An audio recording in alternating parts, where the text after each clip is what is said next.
오늘 우리에게 주신 하나님 말씀은 요한복음 6장 47절부터 51절까지 말씀입니다. 한 목소리로 읽겠습니다. 진실로 진실로 너희에게 이르노니 믿는 자는 영생을 가졌나니 내가 곧 생명의 떡이니라.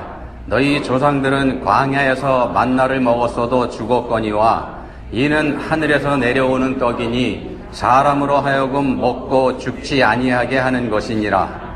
나는 하늘에서 내려온 살아있는 떡이니 사람이 이 떡을 먹으면 영생하리라. 내가 줄 떡은 곧 세상의 생명을 위한 내 살이니라 하시니라. 아멘. 수다 떨기 좋아하는 사람이 한 사람이 있었습니다. 입을 가만히 두면 근질근질한 사람, 지루해서 못 견디는 그런 사람인데, 이 사람이 비행기를 타고 여행을 하게 됐습니다. 비행기 여행 지루하지 않습니까? 몇 시간을 꼼짝하지 않고 입 닫고 간다는 게 말이 안 되죠. 그래서 옆 사람한테 말을 걸었더니 옆 사람은 말하는 걸 별로 안 좋아합니다. 피곤해서 말하고 싶지 않다, 이런 의사표시를 합니다. 어떻게 하면 이 사람하고 말을 할 수 있을까 생각을 하다가 아이디어 하나를 딱 떠올렸습니다. 자기가 자신 있는 게 수수께끼거든요. 옆 사람한테 제안을 합니다. 우리 수수께끼 서로 하나 냅시다. 그러면서 제안을 하는데, 그냥 하자 그러면 이 사람이 안 할 거니까는요. 당신이 내는 문제를 내가 못 맞추면 내가 500불 드릴게. 근데 내가 내는 문제를 당신이 못 맞추면 당신은 나한테 50불만 주세요. 할만하죠? 옆 사람이 그 얘기를 듣고 생각을 해보다가 그렇다면 한번 해봅시다. 옆 사람이 먼저 문제를 냈습니다. 무슨 문제를 냈는가 하면은요, 언덕에 올라갈 때는 다리가 5개였는데 언덕에서 내려올 때 보니까 다리가 7개더랍니다. 그게 뭡니까? 이렇게 물어봐요. 뭘까요? 올라갈 때는 다리가 5개였다가 내려올 때는 다리가 7개 되는 거. 잘 모르시겠죠? 이 사람도 아무리 생각을 해봐도 모르겠는 겁니다. 수수께끼라 그러면 일가견이 있고 자신 있는 사람인데, 머리를 아무리 굴리고 생각을 해봐도 모르겠어서 할 수 없이 500불을 건네줍니다. 항복한 거죠. 이번에 이제 이 사람이 문제를 내 차례입니다. 자기가 자신 있어서 그렇게 수수께끼 도전을 한 건데, 이 자존심이 은근히 상합니다. 그리고 아까 그 문제에 대한 답이 궁금하기도 하고, 그래서 이번에 문제를 내는데 그 문제를 되돌려줬습니다. 문제를 냅니다. 언덕에 올라갈 때는 다리가 5개인데 내려올 때 보니까 7개가 되는 게 뭡니까? 이렇게 물어봤습니다. 저 사람이 이제 답을 해야 되지 않습니까? 옆 사람이 자기 문제를 돌려주니까 힐끗 쳐다보더니 주섬주섬 주머니에서 50불짜리 하나를 꺼내서 돌려주더랍니다. 그리고 난 피곤해서 잠을 자야 되겠다 그러면서 눈을 감아버리더랍니다. 상황이 이해가 가시나 봐요. 예. 자신의 욕구를 채우려고 옆 사람 피곤한 거 무시한 대가 치른 겁니다. 자기만 생각하면서 자기를 위해서 살 때 우리가 이런 종류의 실수를 종종 하게 됩니다. 손해보는 거죠, 손해보는 거. 자, 누가복음 16장에 보시면은요, 우리가 잘 아는 비유 말씀이 있습니다. 부자와 나사로. 한 부자가 있어 자색옷과 고운 베옷을 입고 날마다 호화롭게 즐기더라, 이렇게 시작을 하죠. 자, 그런데 나사로라 이름하는 한 거지가 헌데 투성이로 그의 대문 앞에 버려진 채 그 부자의 상에서 떨어지는 것으로 배불리려 하며 심지어 개들이 와서 그 헌데를 핥더라. 얼마 후에 이 거지가 죽어서 아브라함 품에 안기지 않습니까? 아브라함 품에 안겼다. 그러니까 천국에 갔다는 말씀입니다.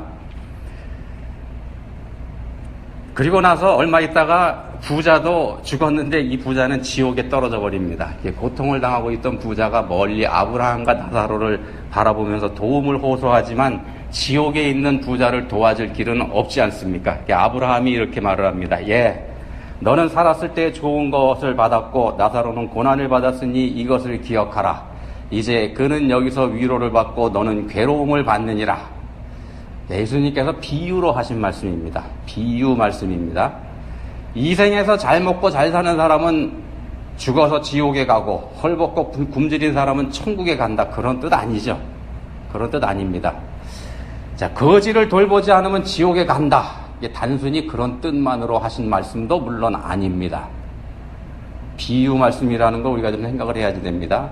예수님의 비유 말씀 중에서 유일하게 사람의 이름이 등장하는 비유가 바로 이 비유입니다. 다른 비유에는 등장인물의 이름이 없죠. 우리가 잘 아는 선한 사마리아 사람 이름 없지 않습니까? 이 이름을 밝힌 비유는 딱 이 비유 하나입니다. 이 비유에서만 거지의 이름을 나사로 이렇게 밝히셨습니다.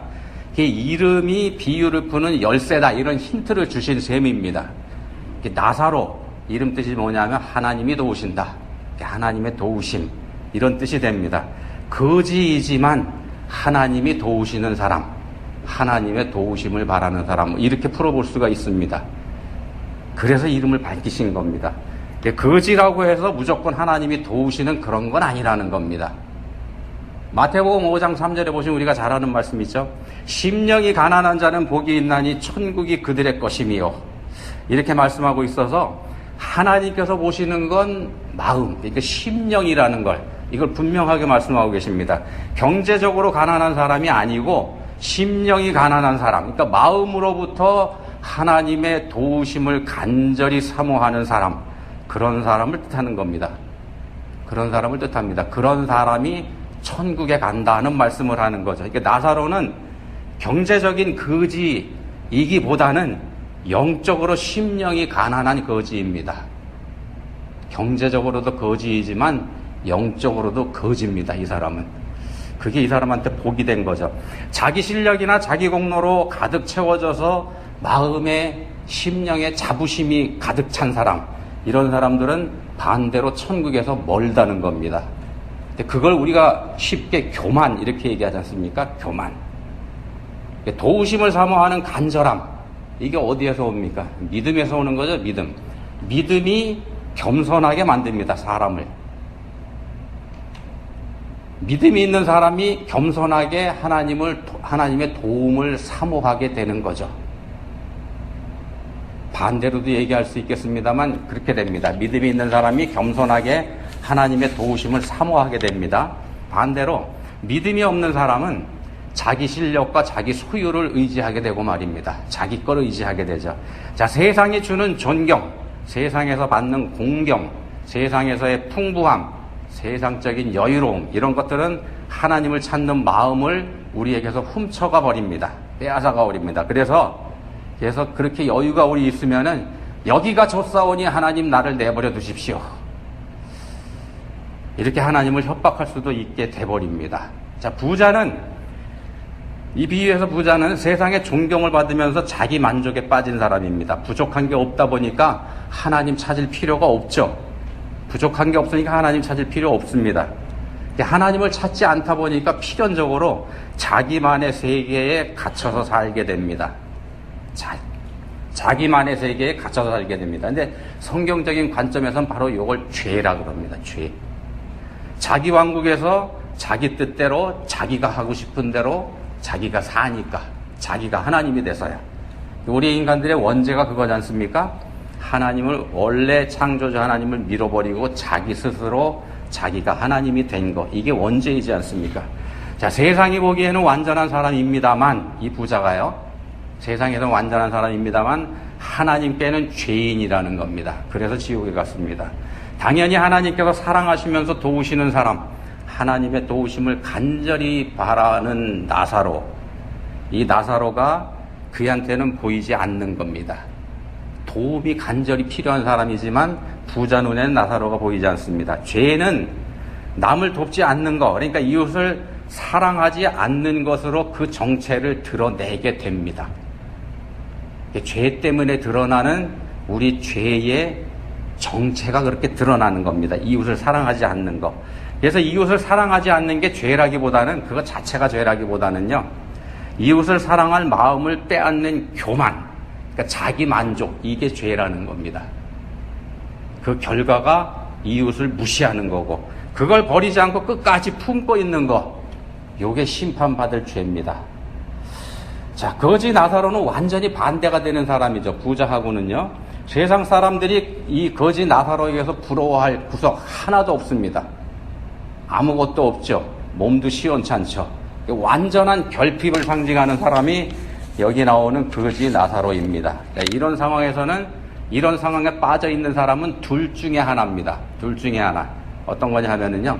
세상을 저주하면서 하나님도 원망하면서 살든지 그게 하나고 또 하나는 아니면 전적으로 하나님만 바라보면서 살든지 둘 중에 하나라는 겁니다. 완전한 결핍을 빠진 사람은 세상도 저주하고 하나님도 원망하면서 살든지 전적으로 하나님만 바라보면서 살든지 나사로가 천국에 갔다는 건 이 사람이 후자를 택했다는 그런 뜻이 됩니다. 관건은 자기만의 왕국에서 자기가 왕으로 사는지 아니면 왕이신 하나님을 바라보는지 하나님을 왕으로 인정해드리고 여기에 달려있다는 겁니다. 자기 왕국을 건설하면 망합니다. 반대로 자기 왕국을 무너뜨리면 그러면 천국에 갑니다. 앞에서 비행기 타고 가던 수다쟁이 얼마 잃었죠? 450불 잃었죠. 이 사람은 450불 잃는 걸로만 그쳤습니다만 신앙적인 면에서 영적인 면에서는 이런 실수하게 되면 영원히 왔다 갔다 합니다. 영원히 왔다 갔다 합니다. 혹시 500불, 50불 이야기 중에 이거 정리가 안 된 분들 혹시 계신가 모르겠습니다. 아직 정리가 안 되신 분들. 이 문제의 답이 뭐냐 하면은요. 답이 없는 겁니다. 답이 없는 문제입니다. 이게 답이 없으니까 두 사람 다 답을 맞힐 수가 없었던 거고 둘 다 돈을 내야만 됐었던 겁니다. 근데 자기 만족을 구하다 보니까 이 문제의 의도를 읽지 못한 게 수다쟁이의 실수라는 겁니다. 자기 만족을 구한 대가. 자기 만족을 구한 대가입니다. 이거 한번 잘 생각해 보시기 바랍니다. 자, 본문 48절에 보시면 예수님께서 당신 자신을 가리켜서 내가 곧 생명의 떡이니라 이런 말씀을 합니다. 내가 곧 생명의 떡이니라. 그리고 이어서 만나를 말씀합니다. 내가 곧 생명의 떡이니라 말씀하고 만나 말씀을 하십니다. 옛날 이스라엘 사람들이 광야에서 날마다 만나를 먹었죠. 날마다 만나를 먹었지만 그럼에도 불구하고 그 사람들은 전부 다 죽었습니다. 하늘의 양식인 만나를 먹어서도 다 죽었습니다. 만나는 결국 육신을 위한 양식에 불과했다는 게 됩니다. 지난주에 제가 말씀드렸던 것 중에서 기적과 표적 말씀드렸는데 이 차이 여러분 아직 기억하시나 모르겠습니다. 다 잊어먹으셨나요? 기적과 표적의 차이. 광야에서 먹은 만나를 그냥 기적으로만 보면 하루 배부른 걸로 그냥 그만입니다. 화장실 한번 갔다 오면 끝이라는 겁니다. 기적이 준 거, 기적의 효과, 하루의 배부름 여기에 불과합니다. 그렇지만 그걸 기적이 아닌 표적으로 보게 되면 그 만나를 날마다 주시는 하나님을 보게 된다는 겁니다. 자기가 그 하나님의 은혜로 살고 있다는 사실을 발견하게 되고 더 나아가서요. 이 세상의 창조주 하나님께서 날마다 자기와 함께 하시면서 자기를 먹여 살리고 계신다는 그런 엄청난 사실을 발견하게 된다는 겁니다. 기적으로 보는지 표적으로 보는지의 차이입니다. 근데 이스라엘 사람들은 어떻게 했죠? 전자를 택했습니다. 이 사람들은 만나를 그냥 기적으로만 봤습니다. 그렇게 되니까 그 기적을 주시는 하나님은 보지 못하게 되는 겁니다. 표적으로 있지 않으니까, 사인으로 보지 않으니까 그걸 주신 하나님까지는 못 보게 되는 겁니다. 자, 그러다 보니까 꿀 섞은 과자맛 같은 이 만나를 이 하찮은 음식이라면서 무시해버리게 되죠. 꿀 섞은 과자맛 같은 만나가 이 하찮은 음식이 돼버립니다.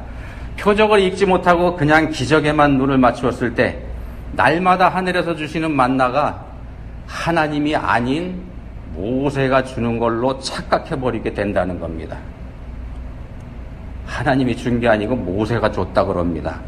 본문 말씀이 47절부터인데요. 오늘 요한복음 6장 47절부터 본문보다 조금 앞에 있는 32절에 가서 보시면은 예수님께서 바로 이 사실을 지적하십니다. 32절에서 내가 진실로 진실로 너희에게 이르노니 모세가 너희에게 하늘로부터 떡을 준 게 아니라 모세가 준 게 아니라 내 아버지께서 너희에게 하늘로부터 참 떡을 주시나니. 이스라엘 사람들 마음에는 모세가 들어있었다는 겁니다. 하나님은 자기들 눈에 보이지 않으니까 자기들 눈에 보이는 모세, 그 모세를 자기들 마음속에 집어넣은 겁니다. 자기들 왕국 속에 모세를 세워놓고 그리고 모세에게 자기들의 욕구를 채우라고 요구한 겁니다. 이 모세한테 여러 차례 항의하지 않습니까? 푸시하죠. 자, 예수님께서는 본문이 들어있는 요한복음 이 6장, 본문 말씀이 요한복음 6장에 들어있습니다. 이 요한복음 6장에서 하늘에서 내려온 이라는 말씀을 강조하고 계십니다. 하늘에서 내려온 이 말씀을 여러 차례 반복을 하십니다. 본문 50절에도 보시면 하늘에서 내려오는 떡 이렇게 말씀을 하고요. 51절에도 하늘에서 내려온 살아있는 떡 이런 말씀을 하죠. 본문에 나와 있는 이 두 말씀을 포함해서 요한복음 6장에서만 하늘에서 내려라는 이 표현을 자그마치 7번이나 반복하십니다. 요한복음 6장에서만 7차례 하늘에서 내려온 걸 강조하십니다. 하나님께서 주셨다는 거죠. 인간 모세가 아니고. 무슨 뜻인가 하면은 하늘의 표적을 읽어라 그런 뜻입니다. 광야의 만나가 뭘 뜻하는지 그게 무슨 사인이었는지 생각해 보라고 하시는 겁니다. 지금 예수님 앞에 있는 유대 사람들한테 그 말씀을 하시면서 그 사인을 읽을 줄 알면은 그 사인을 읽으면은 너희들 앞에 서 있는 나 예수가 누군지 그게 보일 거라는 말씀을 하시는 겁니다. 하나님께서 주신 사인을 읽으면 하나님의 생각을 알게 됩니다. 하나님께서 주신 사인을 우리가 읽으면 하나님의 생각을 읽을 수 있게 됩니다. 그렇지만 그걸 하나님이 주시는 하나님의 방식대로 읽지 않고 내 방식대로 그냥 읽어버리면 이게 하나님께서 주시는 표적, 이게 기적이 돼버려서 그냥 내 욕망을 채우는 도구가 돼버리고 끝난다는 겁니다. 지난주에 한번 말씀드렸죠? 빨간 신호등이 켜졌으면 어떻게 돼야 되죠? 정해진 사인인데도 불구하고 빨간 게 켜졌으니까 정열적으로 악셀에다 밟고서 빨리 가자. 이렇게 제멋대로 해석해버리면 곤란하다는 겁니다. 그러면 그렇게 하면은요 자신의 욕망을 채워주지 않으시는 하나님이 무능하게 보입니다. 전능하신 하나님이 무능하게 보입니다. 우리가 그런 하소연 가끔 하지 않습니까? 하나님은 내 기도는 안 들어주신다고. 심하면은 내 기도 들어주신 적 한 번도 없다고. 그런 푸념이 바로 여기서 나오는 겁니다. 자기 왕국의 울타리 안에서 자기 관점으로 자기가 보니까 이런 해석이 나오는 겁니다. 신학자 바클레이라는 사람은 이런 말을 했습니다. 한번 들어보십시오. 우리가 어떻게 생각하느냐 이게 중요한 게 아니고 하나님이 어떻게 생각하시는지가 중요한 거다. 우리 생각이 중요한 게 아니고 하나님의 생각이 중요한 거다. 그렇지만 우리는 하나님의 생각을 알려고 하지 않는다. 창조주 하나님의 피조물인 우리 인간에게 있어서 하나님의 생각 무엇보다도 중요합니다. 우리 생각보다 더 중요한 게 하나님의 생각입니다. 그러지 않겠습니까? 우리를 창조하신 분의 생각이니까. 근데 우리는 하나님의 생각에 관심이 없다는 겁니다. 그 하나님의 생각에. 그 창조주, 나를 창조하신 창조주 하나님의 생각에는 관심이 없다 보니까 당연히 우리 삶에서 엇박자가 생깁니다. 우리 삶에서 엇박자가 생깁니다. 삶이 평안할 리가 없습니다. 고통스럽기만 하죠. 바클레이라고 하는 이분은 그렇게 되는 원인을 우리가 하나님 말씀을 듣는 자세에 문제가 있다 이렇게 지적을 합니다. 하나님의 말씀을 듣는 자세에 문제가 있다. 듣기, 히어링 여기에 문제가 있다는 겁니다. 어떻게 듣는지가 관건이라는 겁니다. 하나님 말씀을요. 그러면서 듣는 자세에 대해서 몇 가지를 얘기하는데 이런 것들입니다. 비판적인 듣기, 듣기는 하지만 인정하지 않고 듣는 겁니다. 이건 이렇고 저건 저렇게 잘못됐고, 그 다음에 분노의 듣기, 듣기는 하지만 일일이 트집을 잡고 반발합니다. 그게 아니고 저게 아니고. 그 다음에는요 우월감을 가지고 듣기는 하지만 철저하게 거부합니다. 네가 뭘 알아, 내가 잘 알지, 이런 거요. 그 다음에 무관심한 듣기, 듣는 둥 마는 둥 모양으로만 듣는 겁니다. 듣는 척만 하는 거죠 사실은. 그리고 또 한 가지가 뭐냐 하면은요 말할 기회를 잡지 못해서 할 수 없어서 듣기. 그런 것도 있지 않습니까? 우리가 제대로 듣지 않죠. 그러니까 우리가 사람들과 대화할 때 이런 식의 대화를 우리가 한다는 겁니다. 근데 이렇게 사람들과 사이에서 가지고 있는 이 듣는 자세로 하나님 말씀도 들어버린다는 겁니다. 우리가 하나님 말씀 대할 때도 이런 생각을 가지고 듣습니다. 성경 읽을 때 어떤 생각 가지고 들으십니까? 이 중에 어떤 거 하나 모습이 우리한테서 나타나지 않습니까? 자, 본문에서 예수님께서는 당신 자신을 가리켜서 하늘에서 내려온 살아있는 떡이요 곧 생명의 떡 이렇게 말씀하십니다. 하늘에서 내려온 살아있는 떡 곧 생명의 떡 요즘 말로 빵이죠. 우리로 치면 밥입니다. 밥. 하늘에서 내려온 살아있는 밥 곧 생명의 밥 이렇게 됩니다. 자, 사람이 이 밥을 먹으면 영생하리라. 생명의 밥인 예수님을 먹으면 영생한다 이렇게 말씀합니다. 예수님을 먹으면 영생합니다. 예수님 먹으면 영생합니다. 그럼 예수님은 어떻게 먹어야 되나? 예수님을 먹는다는 거는요, 하나님 말씀을 듣는 것 뜻합니다. 말씀이 육신이 되어 우리에게 오신 분이 예수님이시니까. 자, 말씀이 기록된 성경과 함께 하는 겁니다. 말씀이 기록된 성경과 함께 하는 것. 날마다 말씀을 읽고 그 말씀대로 살면, 말씀에 순종해서 살면 그게 우리 영의 양식이 되는 겁니다. 밥을 먹으면은 그 밥이 소화돼서 우리 몸 구석구석에 영향을 줘서 우리 몸이 건강해지지 않습니까? 그것처럼 하나님 말씀은 하나님 말씀 듣고 우리가 그걸 소화시키면 우리의 영을 건강하게 합니다. 그리고 그래서 그 말씀이 우리를 영생으로 이끌어가는 겁니다. 말씀을 믿는 사람은, 하나님의 말씀을 믿는 사람은 그 말씀 안에 영생을 소유한 사람이 됩니다. 성경은 하나님의 뜻으로 창조된 피조 세계의 관리자가 된 우리 인간들이 창조주 하나님의 뜻에 어떻게 반응하면서 살아가고 있는지 그걸 기록해 놓은 책입니다. 창조주 하나님의 뜻에 우리 인간들이 어떻게 반응하면서 살아가고 있는지, 불행하게도 하나님의 선하신 뜻에 반감을 가지고 끝없이 저항하면서 살아가는 게 우리 인생들이라는 걸 성경에서 보여줍니다. 성경은 처음부터 끝까지 그걸 기록하고 있습니다. 무지입니다. 무지. 하나님의 뜻을 알지 못하는 무지에서 나오는 저항. 하늘에서 내려온 하늘의 양식 먹기를 거부할 때 생기는 무지입니다. 꿀 섞은 가자맛 같은 달콤한 하나님의 말씀을 이 하찮은 음식인 줄로 알아버리는 것, 이게 무지 아니면 뭡니까? 이게 자기 세계에 갇혀 있을 때 그런 무지에 빠져버린다는 겁니다. 다른 사람의 말이 틀렸고 또 남의 말을 들으면 화가 나고, 아무개 말을 들으면 화가 나고요. 그리고 말을 들으면서 내가 너보다 더 많이 안다, 이런 생각이 우리 속에서 끊이지 않고 불쑥불쑥 나오고, 그래서 듣는 둥 마는 둥, 듣고 싶지도 않은 마음이 항상 든다면은요, 항상 든다면 나는 내 울타리를 견고하게 세운 사람입니다. 틀림없습니다. 내 울타리 견고하게 세운 사람입니다. 세상에 부러울 거 없이 모든 걸 가지고서 날마다 호화롭게 즐기는 부자가 된 거라는 말씀입니다. 스스로 만족하면서 부자, 자신의 울타리 안에 갇혀 있는 사람. 쌓을 곳이 없어서, 쌓을 곳이 부족하다면서 창고를 더 짓고 싶은 부자.